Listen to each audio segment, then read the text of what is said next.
Durante séculos, o cristianismo foi tomado como um caminho sagrado e incontestável. Suas doutrinas, práticas e estruturas foram assumidas como expressão legítima da fé em Deus e da mensagem de Yeshua, o Messias. No entanto, ao investigar com honestidade as raízes dessa fé, uma realidade desconcertante emerge. O cristianismo que se consolidou no mundo é substancialmente diferente daquele que Yeshua viveu e ensinou. Este livro é uma jornada de volta às origens. Ele não pretende atacar a fé cristã, mas confrontar os desvios históricos, teológicos e culturais que afastaram a mensagem original do seu fundamento: a Torá, os profetas e os ensinos do Messias judeu. Ao longo dos capítulos, serão abordadas as tensões entre Paulo e os apóstolos originais, revelando um possível rompimento entre a comunidade do caminho e a proposta paulina. A desjudaização do evangelho, substituindo a obediência à Torá por uma fé desligada da prática. A influência da filosofia grega e das religiões pagãs, especialmente a partir de pensadores como Clemente, Orígenes e dos concílios promovidos por Roma. A formação de um cristianismo imperial que assumiu o lugar da fé simples dos primeiros discípulos. E, por fim, o chamado ao retorno. A essência da fé que é obediente, justa, centrada em Yeshua como Messias e não em dogmas humanos. Este livro não se propõe a oferecer uma nova religião, mas a lançar luz sobre o caminho antigo que foi abandonado. Um caminho que honra o Eterno como o único Deus, que reconhece Yeshua como o Filho enviado e que mantém viva a aliança revelada na Torá. Se você busca a verdade com sinceridade, este livro é um convite. Um convite ao discernimento, à humildade e ao retorno à essência. Capítulo 1. Paulo e os apóstolos. Tensões e autoridade. Desde o início do meu estudo sobre as origens do cristianismo, uma questão passou a incomodar profundamente. Por que Paulo, alguém que nunca andou com Yeshua durante sua vida terrena, acabou se tornando a principal voz teológica do cristianismo moderno? Como sua mensagem, muitas vezes divergente do ensino dos discípulos originais, ganhou tanta autoridade? Esse contraste me levou a examinar os textos com atenção redobrada. E o que encontrei foi uma tensão velada, mas profunda, entre Paulo e os apóstolos de Jerusalém. Paulo era um fariseu zeloso, perseguidor dos primeiros seguidores de Yeshua. Sua conversão dramática no caminho para Damasco é descrita como uma visão celestial, onde ele afirma ter recebido diretamente de Cristo a missão que viria a cumprir. No entanto, essa experiência subjetiva não foi automaticamente aceita pelos discípulos originais. Em Atos 9, vemos que quando Paulo tenta se juntar aos seguidores em Jerusalém, eles têm medo e não acreditam que ele seja um verdadeiro discípulo. Atos 9, 26. Só depois de intervenção de Barnabé é que passa a ser tolerado, ainda que com reservas. Essa cautela não era infundada. O que Paulo começou a ensinar posteriormente se distanciava da prática da Torá, lei, e da tradição judaica que Tiago, Pedro e João, os colunas da comunidade messiânica em Jerusalém, Gálatas 2:9, ainda observavam com zelo. Tiago, irmão de Yeshua, era o líder dessa comunidade e insistia na prática da justiça e da obediência à lei, conforme vemos em sua epístola. Assim também a fé, se não tiver obras, é morta em si mesma. Tiago 2:17. Isso contrasta diretamente com a ênfase paulina de que o homem é justificado pela fé, sem as obras da lei. Romanos 3:28. Esse não é um mero detalhe doutrinário. É um ponto de ruptura entre duas teologias. Paulo insistia que sua mensagem não vinha de homens, mas de revelação direta, Gálatas 1:20 e 1:12.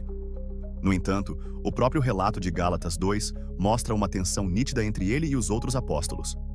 Quando Pedro, também chamado de Cefas, agia livremente entre os gentios, mas se retraía na presença dos emissários de Tiago, Paulo o repreendeu publicamente. Quando, porém, Cefas veio a Antioquia, resisti-lhe face a face, porque era repreensível. Gálatas 2:11. Essa repreensão é mais do que um incidente pessoal. Representa o embate entre duas visões. Uma que preservava a identidade judaica do movimento e outra que a flexibilizava em favor da expansão gentílica. O Concílio de Jerusalém, Atos 15, é um episódio emblemático. Ali, os apóstolos originais discutem se os gentios convertidos precisariam guardar a lei de Moisés, inclusive a circuncisão. A solução foi um compromisso mínimo, estabelecendo apenas 4 proibições, Atos 15, 19 a 20. Mas Paulo, em suas cartas, continua a desenvolver uma teologia de liberdade da lei, indo além do consenso ali estabelecido. Em 1 Coríntios 9, 20 a 21, ele admite que se fazia como judeu com os judeus e como sem lei com os gentios, o que revela uma fluidez que contrastava com o rigor dos demais apóstolos. Tiago, por sua vez, não via a lei como algo ultrapassado, mas como expressão da fé viva. Sua epístola praticamente refuta a posição paulina. Queres, pois, saber, ó homem vão, que a fé sem as obras é morta? Tiago 2:20. E acrescenta: Vedes então que o homem é justificado pelas obras e não somente pela fé. Tiago 2:24. É como se Tiago estivesse respondendo diretamente às conclusões das cartas de Paulo. Essa divergência também aparece na tradição patrística. Eusébio de Cesareia, por exemplo, registra que Tiago era chamado de o justo e que sua retidão e obediência à lei eram amplamente reconhecidas entre os judeus. Já Paulo é frequentemente alvo de suspeita nos círculos judeus primitivos. Até mesmo os nazarenos, grupo messiânico fiel à Torá e aos ensinos originais de Yeshua, consideravam Paulo um apóstata. Epifânio de Salamina, em seu livro Panarion, menciona que os ebionitas rejeitavam as epístolas de Paulo e o acusavam de falsificar o ensino do Messias. Esses grupos viam Yeshua como filho de Deus enviado por Deus. Acreditavam que o Messias era homem, como descrito na carta de João. Rejeitavam a Trindade e a abolição da lei. Para eles, a fé não substituía a justiça. A graça não anulava a obediência. Em suma, os conflitos entre Paulo e os demais apóstolos não eram apenas teóricos, mas práticos e profundos. Não se tratava de um desacordo superficial sobre costumes, mas de visões teológicas opostas sobre o papel da Torá, a identidade do Messias e a natureza da salvação. Paulo promoveu uma fé desvinculada das obras da lei. Os apóstolos originais defenderam uma fé que se manifestava justamente por meio das obras. A história posterior da Igreja, principalmente após o século IV, com o apoio de Constantino, consolidou a teologia paulina como fundamento do cristianismo imperial. A tradição judaico-messiânica foi silenciada, seus líderes difamados e seus escritos, muitos deles jamais reconhecidos como canônicos, desapareceram da tradição dominante. Ao olhar para esse cenário, percebo que compreender o verdadeiro evangelho de Yeshua requer voltar às raízes e ouvir novamente aqueles que com ele andaram. É necessário reconhecer que o que hoje é chamado de cristianismo carrega, em muitos aspectos, mais da visão de Paulo do que do próprio Messias. Capítulo 2. A lei, a graça e a fé. Conflitos e distanciamentos. Ao aprofundar meu estudo sobre o contraste entre os ensinos de Paulo e os dos apóstolos originais, percebi que a discussão central gira em torno de 3 elementos fundamentais: lei, graça e fé. A forma como cada um desses conceitos foi tratado por Paulo, por Yeshua e pelos demais discípulos moldou o rumo do cristianismo e também promoveu um afastamento progressivo das raízes judaicas originais da fé. A lei, ou Torá, era vista pelos judeus como o alicerce da aliança com Deus. Ela não era um fardo, mas uma dádiva. Conforme o Salmo 19:7, a lei do Senhor é perfeita e restaura a alma. Em Deuteronômio 30, Deus diz que seus mandamentos não são difíceis nem distantes, e que eles trazem vida. Yeshua jamais anulou a Torá. Pelo contrário, declarou de forma explícita: Não penseis que vim revogar a lei ou os profetas. Não vim revogar, mas cumprir. Mateus 5:17. E completou com um aviso claro: Porque em verdade vos digo, até que o céu e a terra passem, nenhum i ou um tio jamais passará da lei, até que tudo se cumpra. Mateus 5:18. Yeshua ensinava a justiça como prática, curava, libertava, ensinava a misericórdia, mas também convocava a obediência. Ele confrontava líderes religiosos hipócritas, mas nunca descartava a lei. Seu chamado era para vivê-la em espírito e verdade, como evidência de transformação. Se me amais, guardareis os meus mandamentos. João 14:15. E quais seriam esses mandamentos, senão os mesmos da Torá que ele mesmo reafirmava? No entanto, ao lermos as cartas de Paulo, somos confrontados com afirmações que parecem contradizer tudo isso. Em Romanos 6,14, ele afirma: Porque o pecado não terá domínio sobre vós, pois não estáis debaixo da lei, mas debaixo da graça. Em Gálatas 3,10, diz que todos os que se firmam nas obras da lei estão debaixo de maldição. Em Efésios 2,15, afirma que o Messias aboliu, na sua carne, a lei dos mandamentos na forma de ordenanças. Ainda que haja interpretações mais suaves desses textos, a leitura literal os apresenta como uma ruptura com a Torá. Essa divergência causou impacto direto na prática dos primeiros crentes. Enquanto Tiago dizia que a fé sem obras é morta, Tiago 2,17, Paulo enfatizava que a salvação era pela graça mediante a fé. E isso não vem de vós, é dom de Deus, não por obras. Efésios 2:8-9. Essa oposição entre obras e graça passou a definir uma das principais colunas do cristianismo ocidental. Contudo, um olhar mais atento revela que obras da lei, em Paulo, nem sempre se refere a boas ações em geral, mas, muitas vezes, a práticas identitárias judaicas como a circuncisão, regras alimentares e rituais purificatórios. O problema é que essa nuance se perdeu historicamente. A ênfase paulina na fé, como único meio de justificação, foi absolutizada ao longo dos séculos, resultando numa doutrina que minimiza a importância da obediência e da justiça prática. O livro de Hebreus, cuja autoria é incerta, mas tradicionalmente atribuída a Paulo, também reforça a substituição do sistema antigo. Dizendo nova aliança, ele tornou antiquada a primeira. Ora, aquilo que se torna antiquado e envelhecido está prestes a desaparecer. Hebreus 8:21. No entanto, o próprio Yeshua celebrou a última ceia como renovação da aliança, não como abolição. Este cálice é a nova aliança no meu sangue. Lucas 22:20. Nova não no sentido de ruptura com a Torá, mas de seu cumprimento e elevação. O termo graça, no hebraico shen e no grego charis, carrega o sentido de favor imerecido, mas não é oposição à lei. A graça sempre esteve presente, inclusive na Torá. Deus perdoava, renovava alianças, estendia misericórdia, e mesmo assim exigia justiça e obediência.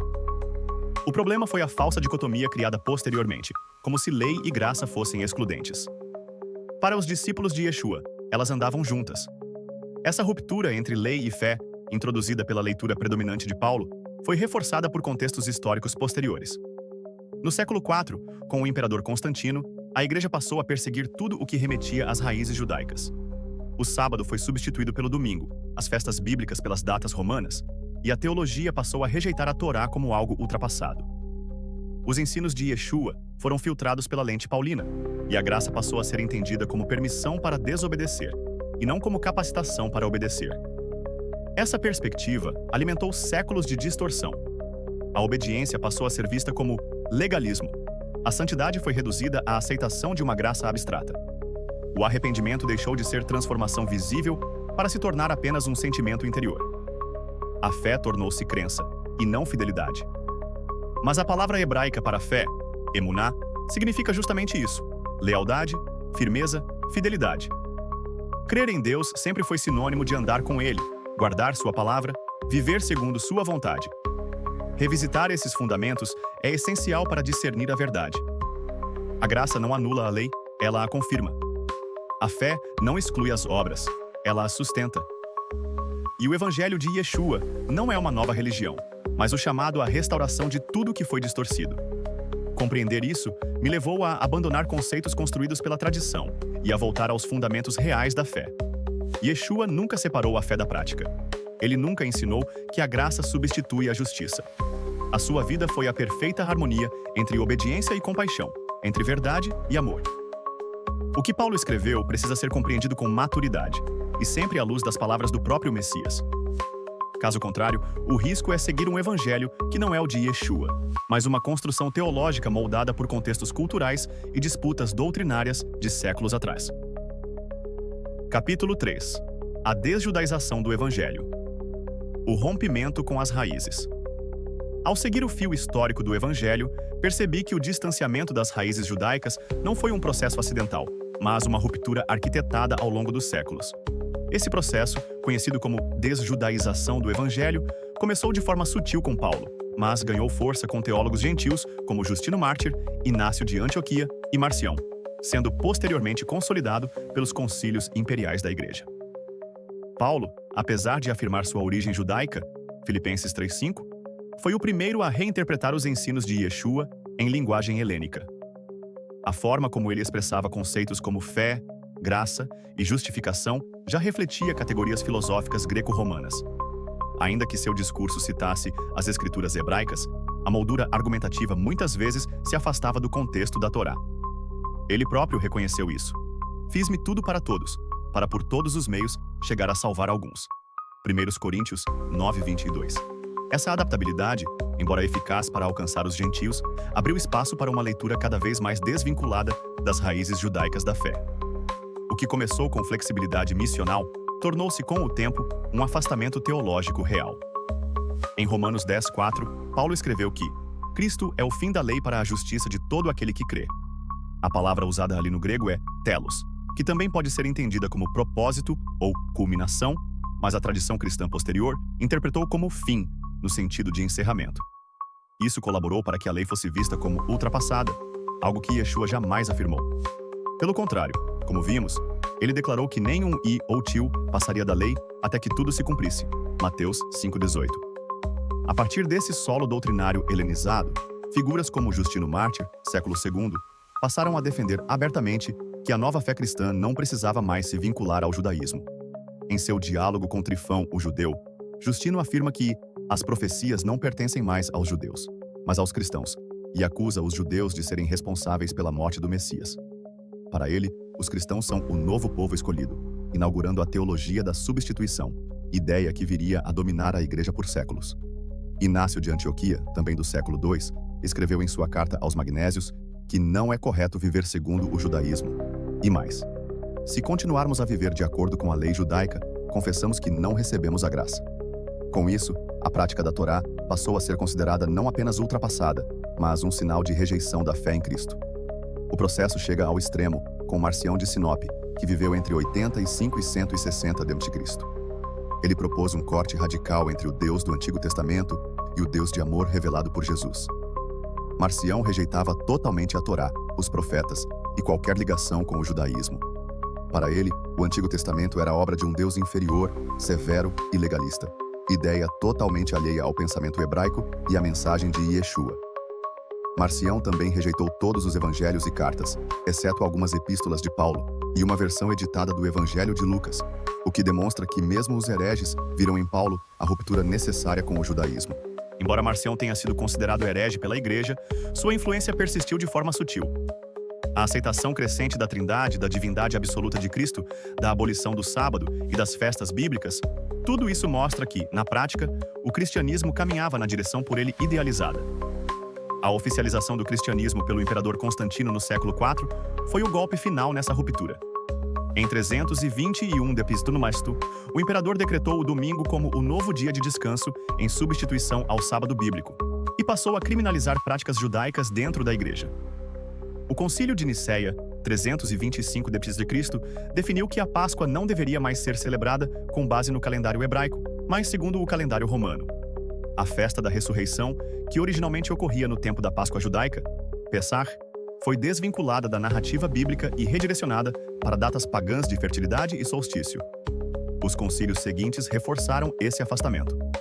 O Concílio de Laodiceia, 363 a 364 d.C., proibiu os cristãos de judaizar, ou seja, de guardar o sábado ou observar festas hebraicas. A mensagem era clara: para ser cristão, era necessário romper com a Torá. A igreja não só rompeu com o judaísmo, mas também reescreveu a identidade de Yeshua, agora transformado em uma divindade pagã, parte de uma trindade, em lugar do Messias humano, ungido por Deus e obediente à Torá. É importante ressaltar que essa desjudaização não foi uma exigência de Yeshua nem dos discípulos originais. Tiago, Pedro, João e os primeiros crentes continuaram guardando o sábado, frequentando o templo e vivendo segundo a lei. O livro de Atos mostra isso com clareza. Em Atos 21, Paulo é confrontado pelos líderes de Jerusalém que dizem: todos foram informados de que ensinas todos os judeus que vivem entre os gentios a se afastarem de Moisés. A preocupação era legítima. A mensagem de Paulo estava criando divisões e dúvidas quanto à validade da Torá. E a história mostrou que esse temor se concretizou. Esse processo, iniciado de forma aparentemente missionária, tornou-se uma substituição estrutural da verdade original. O Evangelho passou a ser entendido como fé abstrata, desvinculada de justiça prática. As palavras de Paulo foram absolutizadas e as de Yeshua relativizadas. Os ensinos dos apóstolos originais foram silenciados ou diluídos. A consequência mais grave disso foi a perda da identidade do Evangelho. O Messias, que veio confirmar as promessas feitas aos patriarcas, passou a ser apresentado como alguém que veio abolir sua própria herança espiritual. O povo da aliança, Israel, foi substituído pela Igreja Romana. A Torá foi tratada como maldição, e a fé bíblica se transformou em uma religião institucionalizada, marcada por dogmas impostos por imperadores e concílios. Reconhecer esse rompimento é essencial para quem deseja retornar ao Evangelho original. Não se trata de judaizar, mas de restaurar o que foi removido pelo sistema religioso ao longo dos séculos. É necessário voltar à fonte, ao Messias que andou entre nós como homem, guardou os mandamentos de Deus, ensinou justiça e humildade, e jamais anulou a lei, mas a viveu plenamente. A desjudaização do Evangelho foi uma desconexão da verdade. Resta-nos agora a tarefa de reconectar o Evangelho ao seu solo original, a aliança, a obediência, a justiça e a fé viva. Capítulo 4. Evangelhos e Cartas Paulinas. Vozes em contraste. Quanto mais me aprofundei nos evangelhos e nas epístolas dos apóstolos que caminharam com Yeshua, mais claro se tornou um contraste gritante. A mensagem de Paulo segue um rumo distinto, muitas vezes incompatível com o ensino direto do Messias e de seus discípulos originais. Esse não é um detalhe doutrinário.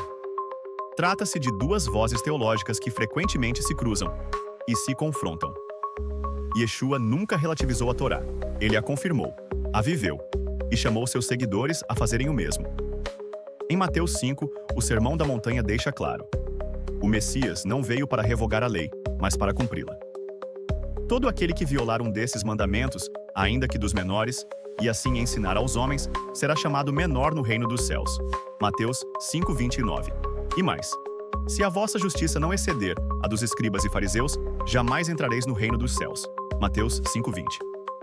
Agora compare isso com Romanos 3:28, onde Paulo declara: concluímos, pois, que o homem é justificado pela fé, independentemente das obras da lei. Ou com Gálatas 2:16. O homem não é justificado pelas obras da lei, mas pela fé em Jesus Cristo. A diferença de ênfase é gritante. Para Yeshua, a justiça está profundamente ligada à obediência. Para Paulo, ela é desvinculada da prática e fundamentada unicamente na crença. Tiago, irmão de Yeshua e líder da comunidade messiânica em Jerusalém, parece responder diretamente a Paulo em sua carta. Vês que a fé cooperou com as suas obras, e que pelas obras a fé foi aperfeiçoada. Vedes então que o homem é justificado pelas obras, e não somente pela fé. Tiago 2:22, 24. Tiago rejeita a ideia de uma fé desassociada da obediência, exatamente a ideia promovida por Paulo em suas epístolas. João também reforça a centralidade da obediência. Em sua primeira carta lemos: aquele que diz, eu o conheço, mas não guarda os seus mandamentos, é mentiroso, e a verdade não está nele. 1 João 2:4. Em 1 João 3:7 ele escreve: filhinhos, ninguém vos engane. Quem pratica a justiça é justo, assim como ele é justo. Essa advertência, ninguém vos engane, parece ressoar como um alerta contra falsos mestres que dissociavam fé e prática. Yeshua nunca disse que crer nele bastava. Ele disse: nem todo o que me diz Senhor, Senhor entrará no reino dos céus, mas aquele que faz a vontade de meu Pai que está nos céus. Mateus 7:21. E ainda advertiu: por seus frutos os conhecereis. Mateus 7:20. A fé verdadeira se manifesta em atos, e esses atos são definidos pela obediência à vontade do Pai, expressa na Torá. Esse contraste entre Paulo e os demais apóstolos não passou despercebido nos próprios textos do Novo Testamento. Em Atos 21, os líderes de Jerusalém confrontam Paulo dizendo: todos foram informados de que ensinas todos os judeus que vivem entre os gentios a se afastarem de Moisés. Atos 21:21. A tensão era real, e os discípulos originais estavam preocupados com a mensagem que Paulo estava promovendo. É nesse contexto que encontramos um texto intrigante no livro de Apocalipse. Yeshua, ao se dirigir à igreja de Éfeso, diz: conheço as tuas obras, puseste à prova os que se dizem apóstolos e não são, e os achaste mentirosos. Apocalipse 2:2. Não há nome citado diretamente, mas Éfeso era uma cidade profundamente ligada ao ministério de Paulo. Foi lá que ele permaneceu por anos, ensinando e formando discípulos. A menção à falsidade apostólica nesta cidade não pode ser ignorada. O motivo para este fato se dá que Paulo nunca foi selecionado ou se enquadrava nos critérios para o apostolado de Yeshua, como foi escrito em Atos 1:21 e 22. É necessário, pois, que, dos homens que conviveram conosco todo o tempo em que o Senhor Yeshua entrou e saiu de nós, começando desde o batismo de João até o dia em que de entre nós foi recebido em cima. Essa possível referência a um falso apostolado ressoa com o próprio relato de Paulo. Em várias de suas cartas, ele insiste em defender sua posição como apóstolo. Paulo, apóstolo não da parte dos homens, nem por meio de homem algum, mas por Jesus Cristo. Gálatas 1:1. A repetição dessa defesa levanta uma questão. Por que ele precisava reafirmar isso tantas vezes? Nenhum outro apóstolo precisou justificar seu chamado com tanta veemência. O O próprio Paulo, em 2 Coríntios 12:16, faz uma declaração inquietante. Sendo assim, não vos fui pesado, porém, sendo astuto, vos tomei com dolo. A palavra dolo significa engano intencional. Mesmo que o tom seja irônico ou defensivo, o peso dessa frase é forte demais para ser ignorado. Além disso, Paulo admite que o evangelho que ele pregava não era recebido de homem algum, mas por revelação. Gálatas 1:21. Isso o distancia dos que andaram com o Messias. Enquanto os outros apóstolos baseavam seu ensino nas palavras e no exemplo de Yeshua, Paulo construiu sua teologia a partir de uma visão pessoal, que ninguém mais presenciou ou confirmou. Não é surpreendente que os evangelhos, especialmente Mateus, se preocupem em preservar os ensinamentos práticos do Messias. A ênfase está no arrependimento, na obediência, na justiça, no amor ao próximo e na fidelidade à Torá. Em contraste, as cartas paulinas constroem uma teologia mais abstrata que separa a justificação da prática e espiritualiza muitos aspectos da fé. O resultado histórico desse contraste é visível. Enquanto os evangelhos chamam ao arrependimento e à obediência, a tradição cristã posterior, profundamente moldada por Paulo, passou a enfatizar apenas a crença em Cristo como suficiente para a salvação. Essa mudança teológica moldou todo o cristianismo ocidental e pavimentou o caminho para o abandono das festas bíblicas, do sábado, da alimentação conforme a Torá e da própria identidade hebraica do Evangelho. É necessário recuperar as vozes esquecidas, dar ouvidos novamente àqueles que andaram com Yeshua e entender que o verdadeiro Evangelho não é feito apenas de palavras, mas de caminho, de fidelidade, de prática da justiça. A verdade não pode ser medida pela popularidade ou tradição. Ela precisa ser avaliada pela coerência com as palavras do próprio Messias e com a fidelidade dos apóstolos que conviveram com ele. Quando essas vozes são ouvidas em contraste com as cartas paulinas, uma nova luz se acende e o caminho da restauração começa a se abrir. Capítulo 5. Barnabé, Pedro e as relações fraturadas. Quando começamos a observar a narrativa dos Atos dos Apóstolos e as epístolas, é inevitável notar que, após um início promissor de unidade, as relações entre os principais líderes da fé foram se fraturando de maneira crescente. Paulo, Barnabé e Pedro, que por um tempo caminharam juntos, terminaram em trajetórias divergentes, marcadas por tensões doutrinárias, disputas de autoridade e rompimentos pessoais. O primeiro sinal evidente dessa ruptura aparece em Atos 15, 36 a 39, onde lemos que Paulo e Barnabé se separaram por causa de João Marcos. Barnabé desejava levá-lo novamente em viagem missionária, mas Paulo se opôs porque Marcos os havia deixado na primeira viagem. O texto relata que houve tal desavença entre eles que se separaram um do outro. Paulo partiu com Silas e Barnabé levou Marcos consigo para Chipre. Esta é uma das raras ocasiões nas Escrituras onde um desentendimento entre líderes espirituais resulta numa divisão formal. E é ainda mais impactante por envolver Barnabé, o homem que inicialmente havia acolhido Paulo e o introduzido aos discípulos quando ninguém confiava nele. Atos 9, 26 a 27. Essa ruptura não parece ter sido apenas circunstancial. Barnabé, segundo as evidências, permanecia mais próximo da visão dos discípulos originais, enquanto Paulo começava a consolidar uma teologia e um ministério próprios. Em Gálatas 2:13, Paulo acusa até mesmo Barnabé de dissimulação, por se afastar dos gentios durante um momento de pressão social judaica em Antioquia. O uso desse termo é forte e demonstra não apenas uma discordância, mas uma crítica pública de Paulo a alguém que até então era seu companheiro de confiança. Outro momento crucial de tensão é narrado também em Gálatas 2, quando Paulo relata que confrontou Pedro face a face em Antioquia, porque este, segundo ele, estava sendo incoerente ao se afastar dos gentios quando os judeus chegaram da parte de Tiago.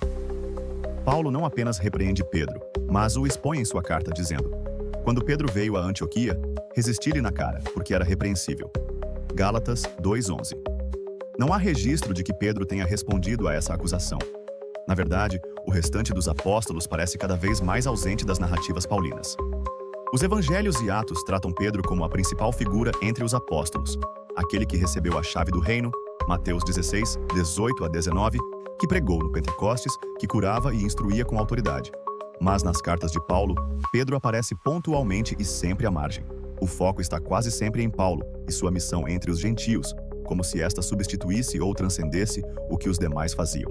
É importante lembrar que o próprio Pedro, em sua epístola, menciona as cartas de Paulo e adverte que há nelas coisas difíceis de entender, que os ignorantes e instáveis torcem, como também as demais escrituras, para sua própria perdição. 2 Pedro 3,16. Isso mostra que, mesmo reconhecendo a atuação de Paulo, havia preocupação com a interpretação e aplicação de seus escritos. Uma tensão doutrinária que persiste até hoje. As relações fraturadas também podem ser percebidas na maneira como os apóstolos originais, como Tiago e João, aparecem cada vez menos nas cartas e ações paulinas. Não há registros de reuniões posteriores entre Paulo e os demais apóstolos. A visita a Jerusalém em Atos 15, muitas vezes chamada de Concílio de Jerusalém, foi marcada por acordos frágeis e um tom diplomático, mas que não parece ter gerado unidade duradoura. Paulo continua suas viagens, promove seu próprio modelo de evangelismo e nas cartas insiste que não recebeu sua missão de nenhum homem, mas por revelação direta. Gálatas 1:12. Essa ênfase de Paulo em uma revelação pessoal, desvinculada da tradição apostólica e das palavras diretas de Yeshua, o afasta ainda mais da comunidade de Jerusalém. O evangelho que ele prega é diferente em forma e foco, mais centrado na fé, na justificação sem obras, na liberdade em relação à lei. Já Tiago, líder em Jerusalém, escreve que a fé sem obras é morta, Tiago 2:17, e insiste na prática da justiça como critério de salvação. Essas diferenças não são triviais. Elas refletem visões de mundo distintas. Uma enraizada na continuidade da aliança, na centralidade da Torá e das promessas feitas a Israel. A outra orientada para um público gentil, moldada pelas tensões com o judaísmo do Segundo Templo e cada vez mais adaptada ao mundo greco-romano. A ruptura final é simbólica. No final de Atos, Paulo está preso em Roma, e não há qualquer menção a Pedro, João, Tiago ou os demais discípulos. Ele está isolado, escrevendo cartas, visitado por poucos, esperando o julgamento. Os apóstolos originais que conviveram com Yeshua desapareceram da narrativa. O centro do cristianismo já estava migrando, de Jerusalém para Roma, da Torá para os concílios, da obediência para a crença, do Messias hebreu para o Cristo helenizado. Barnabé, Pedro e os demais apóstolos seguiram firmes à aliança. Paulo construiu uma rota paralela. E embora sua trajetória tenha sido adotada como base do cristianismo institucional, as fraturas desse início permanecem até hoje. A restauração da fé autêntica exige que essas rachaduras sejam expostas, compreendidas e, acima de tudo, curadas. Capítulo 6. Paulo e a cobiça. Ao longo desta jornada, observamos como os ensinos de Yeshua eram marcados por humildade, simplicidade e obediência à vontade do Pai. Seus discípulos seguiram esse padrão com reverência. No entanto, com Paulo, encontramos uma figura destoante, cuja postura e declarações levantam questionamentos sérios quanto à sua conduta e motivação. Este capítulo busca refletir sobre o contraste entre a humildade ensinada por Yeshua e a forma como Paulo se expressava, por vezes vangloriando-se, usando sarcasmo e até confessando ter agido de forma questionável em nome de um suposto zelo. 1. A humildade ensinada por Yeshua. Yeshua ensinava que os últimos seriam os primeiros, que quem se exalta seria humilhado. Ele mesmo se humilhou, serviu, lavou os pés dos discípulos e não buscou reconhecimento público. E deixou claro: aprendei de mim, que sou manso e humilde de coração. Mateus 11:29. Em suas parábolas, a exaltação de si era condenada. Como na história do fariseu e do publicano, o fariseu, em pé, orava consigo desta forma: ó Deus, graças te dou porque não sou como os demais homens. Mas o publicano, estando em pé de longe, nem ainda queria levantar os olhos ao céu, mas batia no peito dizendo: ó Deus, tem misericórdia de mim, pecador. Lucas 18:11-13. Yeshua conclui: quem se exalta será humilhado, quem se humilha será exaltado. 2. A exaltação pessoal de Paulo. Em contrapartida, Paulo frequentemente se autoafirma e defende seu próprio apostolado de forma intensa. Em várias de suas cartas, se coloca como superior, diz ter feito mais do que os outros e se vangloria de suas experiências. Porque eu suponho que em nada fui inferior aos mais excelentes apóstolos. 2 Coríntios 11:5. Todavia trabalhei muito mais do que todos eles. 1 Coríntios 15:10. Se alguém pensa que pode confiar na carne, eu ainda mais. Filipenses 3:4. Mesmo quando afirma estar falando como louco, Paulo prossegue numa defesa de si que se distancia do espírito dos ensinos de Yeshua. Ele chega a listar seus sofrimentos, açoites, naufrágios e perseguições como forma de provar sua autoridade, o que soa como uma autoafirmação que contrasta com a entrega silenciosa e humilde de outros discípulos, como Tiago ou João. A confissão de ter roubado igrejas. Um dos trechos mais polêmicos está em sua segunda carta aos Coríntios. Outras igrejas despojei, recebendo delas salário para vos servir. 2 Coríntios 11:8. O termo grego usado ali, esilesa, esílissa, traduzido como despojar ou mesmo roubar, carrega a ideia de se apoderar de algo com força. Paulo diz claramente que tirou recursos de outras igrejas para trabalhar com os coríntios. Embora tente justificar sua ação, a escolha de palavras é alarmante. Ele não diz que recebeu ajuda voluntária. Ele diz que despojou outras congregações. Esse tipo de fala jamais é encontrado nos lábios de Yeshua ou dos demais apóstolos. Ao contrário, os líderes da comunidade de Jerusalém compartilhavam tudo entre si, viviam com simplicidade e não reivindicavam privilégios. Quarta, o uso do sarcasmo e da ironia. Outra característica marcante dos escritos paulinos é o uso recorrente de sarcasmo, muitas vezes com um tom agressivo. Ele zomba de seus oponentes, imita suas críticas e usa da ironia como arma retórica.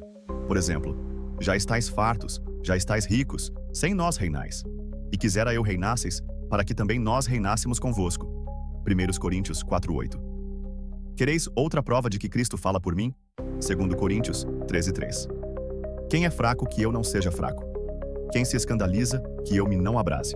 2 Coríntios 11:29. Essas falas contrastam com os ensinos de Yeshua, que orientava a responder com brandura, a não contender, a ser tardio em irar-se. Mesmo ao ser confrontado ou acusado, Yeshua permanecia em silêncio ou respondia com sabedoria, nunca com sarcasmo. 5. Paulo e a vaidade espiritual. Em algumas cartas, Paulo chega a dizer que foi levado ao terceiro céu, que recebeu revelações inefáveis, que foi separado desde o ventre para pregar aos gentios. Ele afirma: se convém gloriar-me, gloriar-me-ei no que diz respeito à minha fraqueza. 2 Coríntios 11:30. Mas essa suposta glória na fraqueza é acompanhada de longas autojustificativas, o que torna difícil distinguir humildade genuína de defesa de ego. Ao contrário dos verdadeiros profetas, que se calavam e deixavam que Deus os justificasse, Paulo constantemente se justificava a si mesmo. 6. Um exemplo que gera contraste. Quando Paulo afirma: sede meus imitadores, como eu também sou de Cristo. 1 Coríntios 11:1. Surge uma questão. Por que os outros apóstolos não faziam tal afirmação? Nem Pedro, nem Tiago, nem João chamam a si mesmos de exemplo. Eles sempre apontavam diretamente para Yeshua. A postura de Paulo revela uma centralidade em si mesmo que se afasta do modelo do verdadeiro servo. 7. A imposição do seu próprio evangelho. O contraste se acentua ainda mais quando Paulo não apenas defende sua mensagem, mas a eleva acima de qualquer outra, inclusive dos próprios anjos do céu. Ele declara: mas ainda que nós mesmos ou um anjo do céu vos anuncie outro evangelho além do que já vos tenho anunciado, seja anátema. Gálatas 1:8. Paulo afirma que nem mesmo um anjo do céu teria autoridade para contradizer o evangelho que ele pregava. Isso revela um nível de autoconfiança perigoso e, novamente, incompatível com a humildade dos servos do Eterno. Yeshua nunca falou de meu evangelho. Ele dizia: o Espírito do Senhor está sobre mim, porque me ungiu para anunciar as boas novas aos pobres.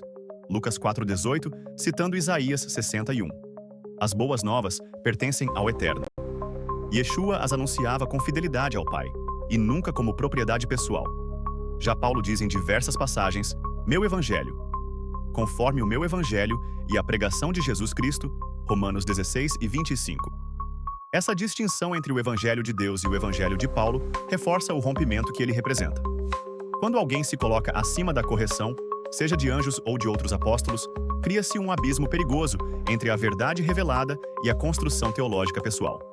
A análise da postura de Paulo revela um contraste evidente com os princípios deixados por Yeshua.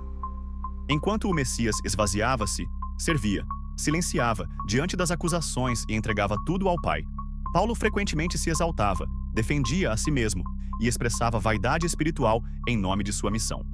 Não se trata de julgar sua salvação ou missão final, mas de compreender por que tantos conflitos surgiram a partir de sua liderança. E por que os ensinos dos apóstolos originais precisaram, em vários momentos, corrigir ou reforçar aspectos que a doutrina paulina havia obscurecido. Capítulo 7. O cristianismo imperial. A religião de Roma. O caminho traçado pelo Evangelho, desde as suas origens nas margens do Jordão até os palácios de Roma, foi marcado por profundas transformações.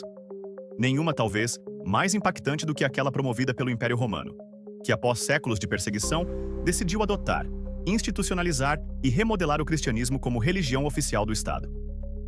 Essa decisão mudaria o destino da fé para sempre. Tudo começa com Constantino, o imperador romano que em 312 d.C., antes da Batalha da Ponte Milvia, teria tido uma visão. Um símbolo no céu acompanhado da frase In hoc signo vinces, com este sinal vencerás. No ano seguinte, promulgou o Édito de Milão, que legalizou o cristianismo no Império. Embora Constantino não tenha se convertido plenamente ao Evangelho, sendo batizado apenas em seu leito de morte, sua ação política teve efeitos imediatos e irreversíveis.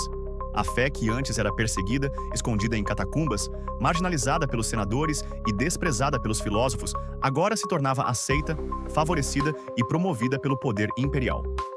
Mas esse favorecimento não foi gratuito. Ele teve um preço alto. O cristianismo teve de se moldar aos interesses de Roma, e Roma não tolerava diversidade doutrinária. Precisava de uniformidade religiosa para manter a unidade política. Com isso, surgem os concílios ecumênicos, assembleias de bispos convocadas para definir doutrinas, resolver disputas e, acima de tudo, criar uma ortodoxia que servisse à estabilidade do império. O mais famoso deles, o Concílio de Nicéia, 325 d.C., foi convocado pelo próprio Constantino. O objetivo, resolver a controvérsia ariana, se Yeshua era da mesma substância do Pai, homoousios, ou apenas semelhante, homoiousios. A conclusão foi clara. Jesus é da mesma essência, ou seja, Deus verdadeiro de Deus verdadeiro. A definição não veio por meio de estudo exegético, oração ou revelação espiritual. Veio por voto. Houve disputas, alianças políticas, coerções e até exílios. A fé passou a ser moldada por decretos imperiais e não mais pela vida. Capítulo 8. O cristianismo imperial. A mudança. Com o tempo, aquilo que começou como uma fé marginal, perseguida e fundamentada na obediência à Torá e nas palavras do Messias judeu, foi sendo transformado em algo inteiramente diferente. O que antes era um movimento de techuvá, arrependimento, justiça e comunhão fraterna, se tornou uma estrutura hierárquica institucionalizada, respaldada pelo poder político e militar do maior império da Terra, Roma. Essa transformação atingiu seu ponto de inflexão com o imperador Constantino, figura central na história do cristianismo pós-apostólico. Após afirmar que teve uma visão celestial antes da Batalha da Ponte Milvia, em 312 d.C., onde viu o símbolo da cruz e ouviu a frase In hoc signo vinces. Com este sinal vencerás. Constantino atribuiu sua vitória a esse sinal e em 313, promulgou o Édito de Milão, concedendo liberdade religiosa aos cristãos e encerrando séculos de perseguição. Embora sua conversão pessoal ainda seja discutida, ele foi batizado somente em seu leito de morte. O impacto político de seu apoio ao cristianismo foi imediato e profundo. O cristianismo passou de seita perseguida a religião protegida e mais tarde oficial do Império Romano. Com esse novo status, vieram concessões. A fé começou a ser adaptada às exigências e conveniências do Estado. A identidade messiânica baseada na obediência, simplicidade e fidelidade à Torá foi sendo gradualmente substituída por uma fé dogmática, controlada por bispos e definida por concílios imperiais, onde as escrituras já não eram o único critério de verdade. O mais emblemático desses eventos foi o Concílio de Nicéia, em 325 d.C., convocado por Constantino para resolver a controvérsia ariana, o debate sobre a natureza de Cristo. Ários, presbítero de Alexandria, sustentava que Yeshua era subordinado ao Pai, criado antes de todas as coisas, mas não eterno. Seus opositores, liderados por Atanásio, defendiam que Cristo era coeterno e consubstancial, homoousios ao Pai. Com o apoio de Constantino, prevaleceu a posição que afirmava a divindade plena de Cristo, estabelecendo o dogma da Trindade como ortodoxia. Ários foi exilado, seus escritos queimados, e qualquer questionamento tornou-se heresia punível. Assim, a doutrina passou a ser definida por decreto imperial, não por estudo, debate sincero ou fidelidade à tradição dos discípulos. Outros concílios se seguiram. Concílio de Constantinopla, 381 d.C., reforçou a Trindade, divinizando também o Espírito Santo. Concílio de Éfeso, 431 d.C., declarou Maria, Mãe de Deus, Theotokos, reforçando a Mariologia. Concílio de Calcedônia, 451 d.C., estabeleceu a doutrina das duas naturezas de Cristo, totalmente Deus e totalmente homem. Essas decisões não apenas afastaram o cristianismo de suas raízes judaicas, mas o tornaram irreconhecível para os primeiros discípulos de Yeshua, que jamais proclamaram essas fórmulas helênicas sobre Deus, Cristo ou Maria.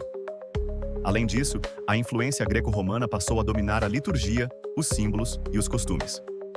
A igreja que antes se reunia nas casas e ensinava o reino de Deus com base na Torá, agora se expressava em catedrais, tronos episcopais, vestes sacerdotais, rituais herdados do paganismo e culto à figura imperial travestido de ortodoxia.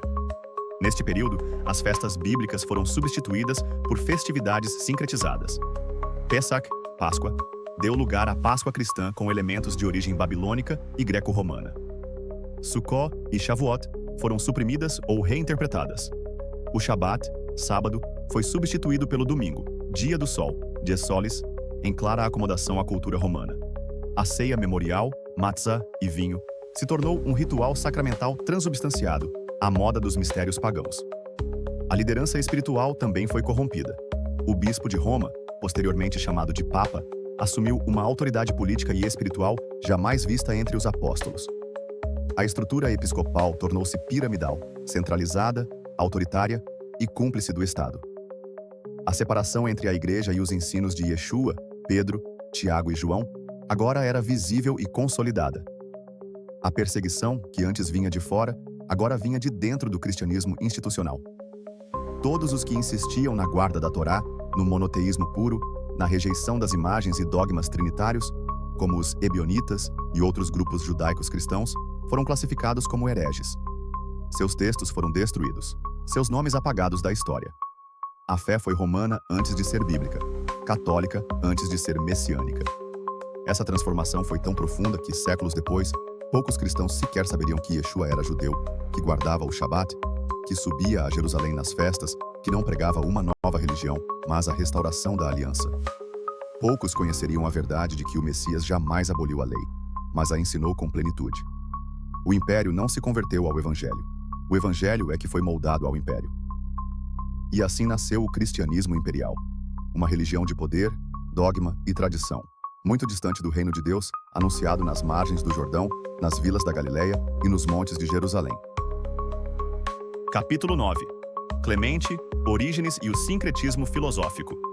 A transição do evangelho simples, judeu e profético para um cristianismo imperial e dogmático abriu as portas para algo ainda mais sutil: a fusão entre a fé messiânica e a filosofia grega. Essa síntese não apenas reinterpretou o conteúdo da fé, mas alterou suas categorias mentais e espirituais. Deixou-se de pensar como os profetas e passou-se a raciocinar como os filósofos. E os dois maiores responsáveis por essa ponte entre Bíblia e filosofia foram Clemente de Alexandria e seu discípulo mais influente, Orígenes. Ambos foram figuras centrais da escola catequética de Alexandria, um centro de ensino cristão que floresceu no Egito a partir do século II. Alexandria era um polo intelectual do mundo greco-romano, lar da famosa biblioteca e de pensadores como Fílon, que já havia tentado harmonizar o judaísmo com Platão. É nesse ambiente que surge a tentativa de harmonizar o evangelho com as ideias filosóficas, especialmente do platonismo, do estoicismo e do neoplatonismo. Clemente. O filósofo cristão Clemente de Alexandria, circa 150 a 215 d.C., via a filosofia como uma preparação para o evangelho. Em sua obra Estromata, ele escreveu: "A filosofia foi dada aos gregos como a lei foi dada aos hebreus, como um mestre que conduz a Cristo." Essa afirmação revela a profundidade de seu sincretismo. Para Clemente, Platão, Sócrates e os estoicos eram quase equivalentes aos profetas hebreus. A sabedoria grega era vista como parte do plano divino. A partir disso, ele passou a reinterpretar os ensinos de Yeshua à luz da metafísica helênica. A fé deixou de ser a obediência ao Deus de Israel e passou a ser uma jornada intelectual rumo à compreensão do Logos, conceito que, para Clemente, podia ser tanto o Cristo quanto a razão cósmica dos gregos. Orígenes, o mestre da alegoria. Orígenes, circa 185 a 254 d.C. Seu discípulo levou esse sincretismo ainda mais longe. Foi o primeiro grande sistematizador da teologia cristã, e também o primeiro a aplicar alegorias filosóficas à interpretação bíblica em larga escala. Para ele, a escritura tinha 3 níveis de sentido: 1. Literal, corpo; 2. Moral, alma; 3. Espiritual, espírito. Essa metodologia alegórica passou a influenciar amplamente a leitura cristã das Escrituras, especialmente na patrística e na Idade Média, tornando comum o afastamento do sentido direto dos textos bíblicos. Por meio dessa abordagem, textos que falavam da Torá, do Templo, dos Mandamentos e da aliança com Israel foram interpretados como figuras ou sombras de uma realidade espiritual superior, criando espaço para a substituição da fé original por conceitos abstratos e universalistas. A influência de Orígenes moldou pensadores posteriores, como Agostinho, Jerônimo e toda a tradição escolástica. Ao reinterpretar as Escrituras de forma simbólica, ele abriu caminho para que o pensamento grego substituísse os paradigmas da tradição hebraica. A espiritualidade passou a ser moldada em torno de categorias filosóficas como logos, essência e alma imortal, distanciando-se do pensamento profético e concreto da revelação bíblica. A perda das raízes. Essa fusão entre escritura e filosofia não foi apenas intelectual. Ela criou um novo tipo de cristianismo, mais especulativo do que profético, mais racionalista do que obediente, mais voltado a categorias ontológicas do que a justiça prática da Torá, mais abstrato do que relacional. A fé deixava de ser um pacto com o Deus de Abraão e se tornava uma jornada interior de ascensão da alma, quase gnóstica em sua estrutura. Yeshua, o Messias judeu, se dissolvia no logos platônico, no Cristo cósmico de Orígenes, na essência consubstancial dos concílios. A obediência à Torá, que era fundamento da fé apostólica, passou a ser desprezada como coisa inferior, literal, carnal. Assim, o cristianismo pós-apostólico deixou de ser herdeiro de Moisés e dos profetas, e passou a ser herdeiro de Platão e Aristóteles. A revelação foi submetida à razão. A fé foi subjugada pela filosofia. O reino de Deus foi reinterpretado como um estado metafísico da alma, uma sutil traição. Essa mistura pode parecer nobre, afinal, quem não quer harmonizar fé e razão? Mas se mostrou uma traição sutil à simplicidade do Evangelho. Como disse Shaul Paulo em sua carta aos Colossenses, ironicamente, porque ele alertava sobre o que ele mesmo já praticava.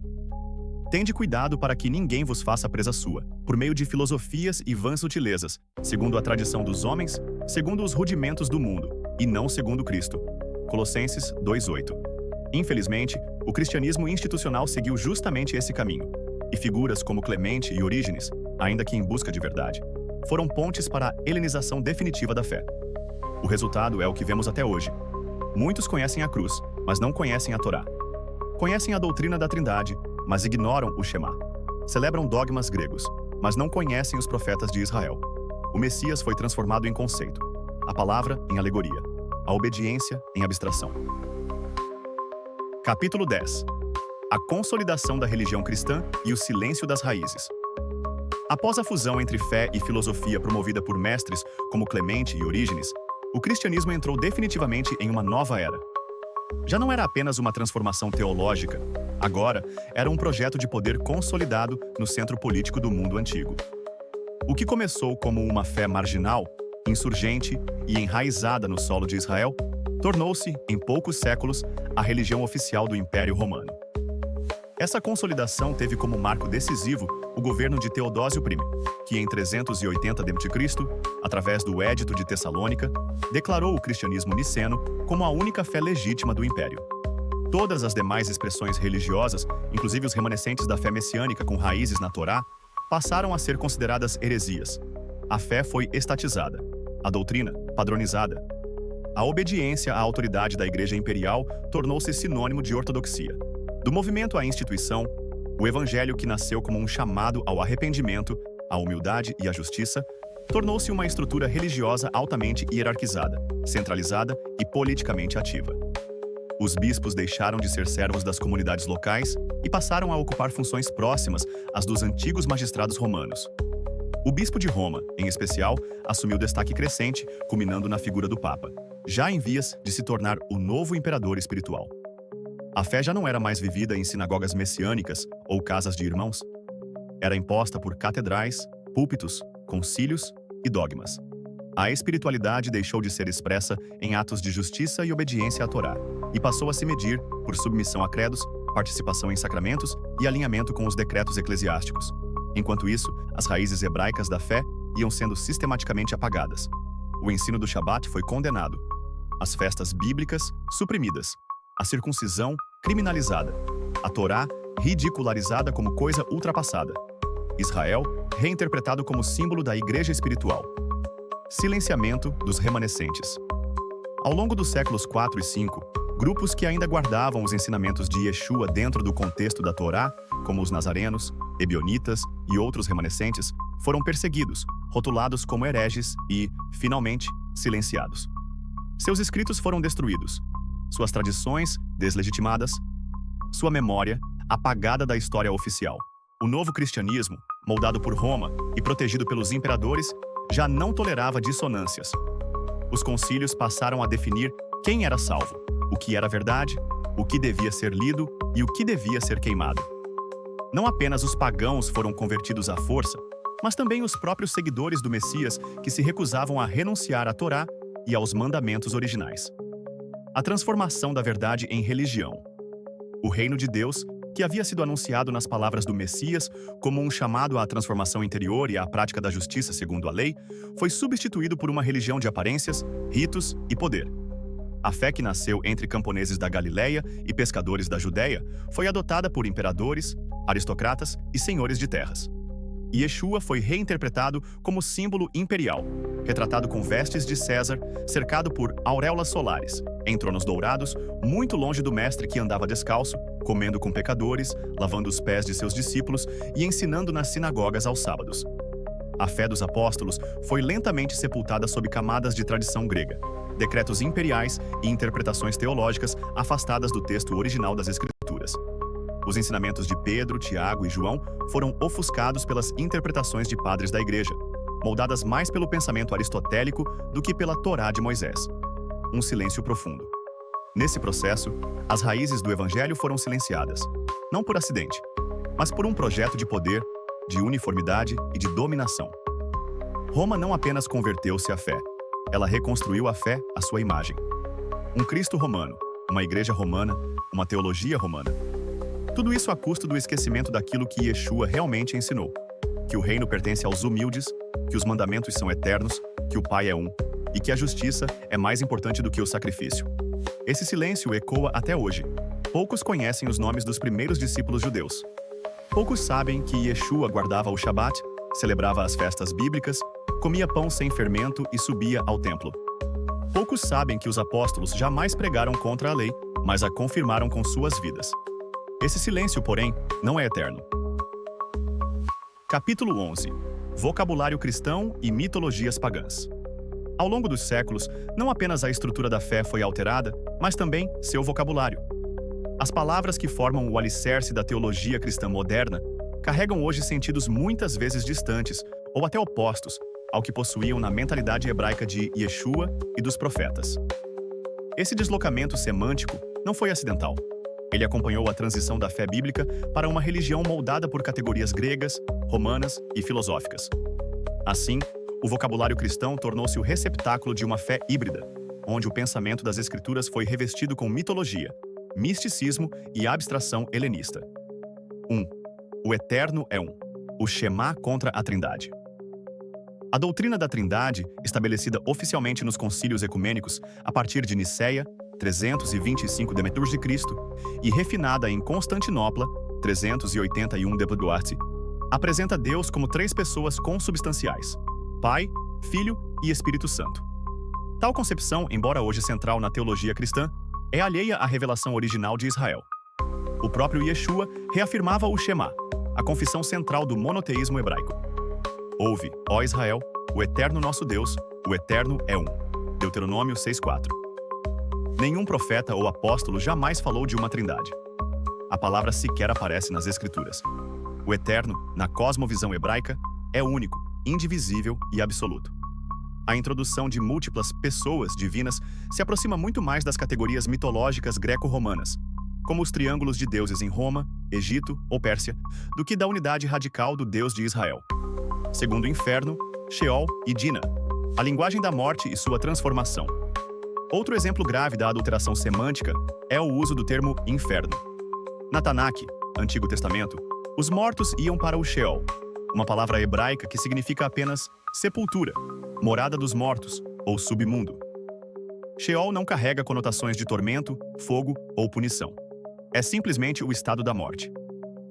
Yeshua, por sua vez, usa o termo Dina, que era o Vale de Hinnom, ao sul de Jerusalém, local associado à idolatria e aos sacrifícios de crianças nos tempos dos reis infiéis de Judá. Com o tempo, Gena tornou-se símbolo de julgamento e destruição, mas seu uso era sempre didático e profético, nunca mitológico. Apesar disso, quando os textos hebraicos e aramaicos foram traduzidos para o grego e posteriormente para o latim, termos como Sheol e Gina passaram a ser convertidos em uma única palavra, inferno, latim, infernum, carregando os significados pagãos de tormento eterno, fogo inextinguível e punição sem fim. Essa ideia não é hebraica, mas mitológica, derivada de conceitos como o tártaro grego e o Hades romano. Terceiras substituições do hebraico para o grego com carga mitológica. Além do inferno, outras palavras cruciais também foram trocadas, contribuindo para o distanciamento da fé original. Mashiach, ungido. Traduzido como Christus, Cristo, termo grego associado a figuras divinas e seres celestes no helenismo. Ruach, sopro, espírito do eterno. Traduzido como pneuma, termo que também é usado para entidades espirituais gregas. Malak, mensageiro, traduzido como águelos, anjo, termo genérico para divindades menores ou espíritos no panteão grego. Torá, instrução, caminho. Substituída por nomos, lei, o que deu margem à ideia de legalismo, o oposto do seu sentido original. Cada troca, aparentemente inocente, carregava um impacto profundo na forma como os fiéis passaram a enxergar Deus, o Messias, o Espírito, a justiça, a morte e o julgamento. Quarto, o sincretismo eclesiástico e suas raízes místicas. Com o avanço do cristianismo imperial e a consolidação de doutrinas filosófico-religiosas, o vocabulário da fé passou a se revestir de conceitos estranhos à tradição de Israel, como alma imortal, influência platônica e não bíblica, céu como morada final dos salvos, batismo como rito de iniciação mágica, Eucaristia como sacrifício místico. A fé passou a se expressar em símbolos e palavras que remetiam a mistérios pagãos, como os de Eleusis, Dionísio ou Mitra, ainda que com novas roupagens. 5. A ruptura entre o vocabulário da aliança e a linguagem eclesiástica. A linguagem bíblica gira em torno de temas como pacto, justiça, fidelidade, arrependimento, reino, terra e restauração. Já o cristianismo eclesiástico adotou termos como aceitar Jesus, em vez de obedecer à vontade de Deus, ir para o céu, em vez de herdar a terra, salvação pela graça, como licença para ignorar a justiça. Essa mudança sutil de palavras moldou toda a teologia e a prática dos séculos seguintes. A desconexão entre o vocabulário moderno e o texto original criou uma fé desassociada da realidade bíblica. 6. Os justos herdarão a terra, versus iremos morar no céu. Yeshua jamais ensinou que os salvos iriam morar no céu. Ao contrário, bem-aventurados os mansos, porque eles herdarão a terra. Mateus 5:5. Essa promessa ecoa as palavras dos Salmos. Os justos herdarão a terra e habitarão nela para sempre. Salmo 37, 29. A noção de que a alma vai para o céu não tem base nas escrituras hebraicas nem nos ensinos de Yeshua. Trata-se de uma ideia oriunda do platonismo, onde a matéria é vista como inferior e a salvação consiste em escapar do corpo e ascender ao mundo espiritual. Mas a esperança bíblica é concreta. Um reino vindouro na terra, restaurada sob o governo do Messias, onde justiça, paz e verdade habitarão entre os homens. Capítulo 12. O chamado ao retorno. Redescobrindo o Evangelho do Reino com base na Torá. Depois de percorrer o longo processo de helenização, institucionalização e mitologização da fé, torna-se inevitável um clamor que ecoa desde os profetas, o chamado ao retorno. Não um retorno ao passado por nostalgia, mas um retorno à essência, ao Evangelho que Yeshua proclamou, vivido em aliança com o Deus de Israel e enraizado na Torá. Ao contrário do que muitos aprenderam, o Evangelho original não era centrado em dogmas, fórmulas mágicas ou em uma promessa de pós-vida no céu. Ele era um evangelho de reino, um chamado à transformação, arrependimento, techuvá, justiça e restauração, com base nas Escrituras, nos mandamentos e na aliança eterna. 1. O Evangelho do Reino versus o Evangelho institucionalizado. Yeshua não veio fundar uma nova religião. Ele não pregou um evangelho cristão desvinculado de Israel. Sua mensagem era clara. O tempo está cumprido e o reino de Deus está próximo. Arrependei-vos e crede no Evangelho. Marcos 1,15. Esse evangelho estava fundamentado nos profetas, na Torá e na promessa de um reino restaurado na terra. Yeshua chamava as pessoas de volta ao eterno, não através de ritos eclesiásticos, mas por meio da justiça, da fé e da obediência. O evangelho do reino era uma convocação para voltar ao caminho da Torá, para viver em santidade, compaixão e fidelidade à aliança. Ao longo dos séculos, porém, esse evangelho foi substituído por um evangelho eclesiástico, centrado em dogmas sobre a natureza de Cristo, sacramentos e filiações religiosas. A Boa Nova deixou de ser uma convocação ao reino e passou a ser uma fórmula de salvação individual, descolada da justiça e da vida prática. Ham Roman II. Teshuvah. O arrependimento como fundamento. No centro da mensagem de Yeshua está o arrependimento verdadeiro, Teshuvah. Esse termo hebraico não significa apenas sentir culpa, mas retornar ao caminho certo. É a imagem de alguém que andava longe da Torá e volta à aliança, volta à verdade, volta à obediência. Yeshua não anunciou, venham a mim e apenas creiam. Ele disse, não penseis que vim abolir a Torá ou os profetas.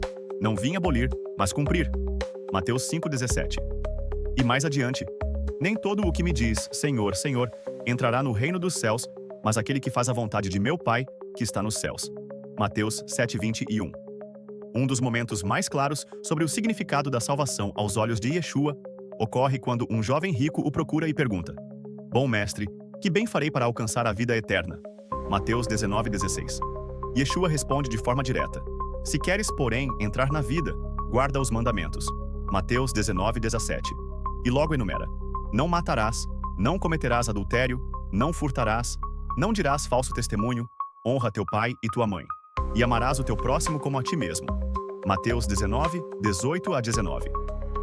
Yeshua aponta sem rodeios para a obediência prática à Torá como caminho para a vida. A salvação, segundo ele, começa com arrependimento e fidelidade aos mandamentos. Só depois, em amor, é que há um convite a algo mais profundo. Deixar tudo e segui-lo. Mas a base permanece. Guardar os mandamentos do Eterno. 3. A Torá como base do reino. A Torá, longe de ser uma lista de proibições legalistas, é a instrução de vida dada pelo Eterno a seu povo. Ela revela o caráter de Deus, ensina o que é justiça, amor ao próximo, cuidado com os pobres, fidelidade no casamento, honestidade nos negócios e reverência à vida. Quando Yeshua ensinava, ele explicava a Torá com profundidade. Ele dizia, ouvistes o que foi dito, eu, porém, vos digo. Mateus 5. Ele não aboliu os mandamentos. Ele os elevou ao coração. Ensinou que o ódio é como o assassinato, que o olhar impuro é como o adultério, que a verdadeira adoração começa na reconciliação com o próximo. Redescobrir o evangelho do reino é reconhecer que a Torá continua sendo a base da vida justa, não como meio de salvação, mas como expressão de amor, fé e fidelidade. 4. Um retorno ao modelo original. Os primeiros seguidores de Yeshua eram judeus que guardavam o Shabat, comiam alimentos puros, oravam voltados a Jerusalém, subiam nas festas bíblicas e viviam conforme a Torá. Eles criam que Yeshua era o Messias prometido, o Filho de Deus, mas jamais abandonaram a aliança. Todos os que creram estavam juntos e tinham tudo em comum. Atos 2:44. E todos os dias perseveravam unânimes no templo. Atos 2:46. A restauração do Evangelho do Reino é também a restauração do estilo de vida dos primeiros discípulos. Uma vida de comunidade, de justiça, de santidade prática e de esperança concreta. 5. A esperança é na terra, não no céu. Yeshua nunca ensinou que a recompensa dos justos seria habitar no céu. Ele afirmou, bem-aventurados os mansos, porque herdarão a terra.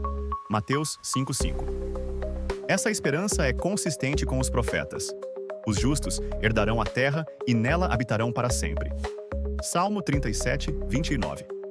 O Evangelho do Reino fala de um mundo restaurado, onde a justiça habita, onde o Messias reina, onde os humildes são exaltados, e o conhecimento do Eterno cobre a terra como as águas cobrem o mar.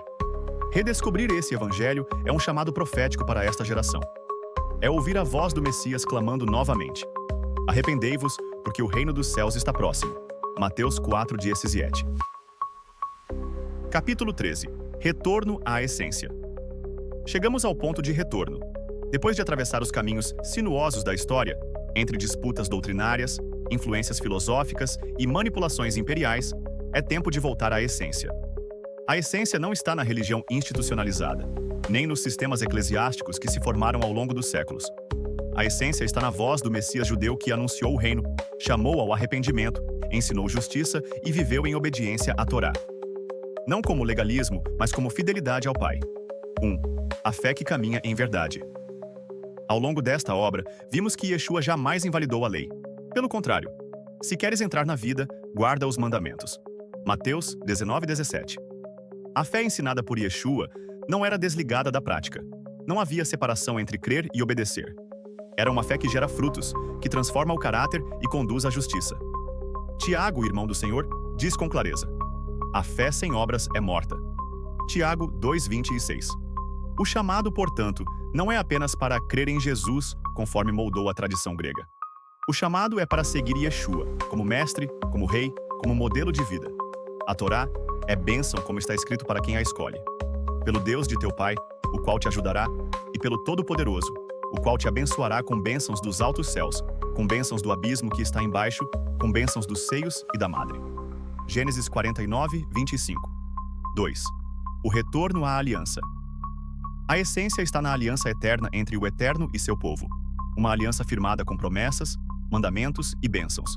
A nova aliança que Yeshua veio confirmar, como anunciado pelos profetas: farei uma nova aliança. Porei a minha Torá no seu interior e a escreverei no seu coração. Jeremias 31:31-33. Esse retorno não é a prática religiosa do templo destruído, mas a fidelidade do coração, a obediência viva, ao espírito da justiça, misericórdia e humildade, ensinados desde a Torá até os profetas e confirmados por Yeshua. 3. Libertando-se das distorções. Ao longo dos séculos, doutrinas e credos foram acrescentados ao Evangelho. Trindades pagãs, imortalidade da alma segundo Platão, símbolos de mistérios e sacramentos derivados de religiões helenistas. A fé verdadeira é concreta, é vivida no presente em justiça e verdade. Não é mística nem abstrata, é relacional e obediente. 4. O chamado ao remanescente. Ao fim de tudo, um remanescente permanece. Não aquele que se rende às tradições dos homens, mas aquele que volta às veredas antigas. Assim diz o Senhor: ponde-vos nos caminhos, olhai, e perguntai pelas veredas antigas, qual é o bom caminho, e andai por ele, e achareis descanso para as vossas almas. Jeremias 6:16. Esse é o convite final: voltar ao Evangelho do Reino, voltar à obediência ao Pai, voltar à prática da justiça, ao serviço, à humildade, voltar à essência.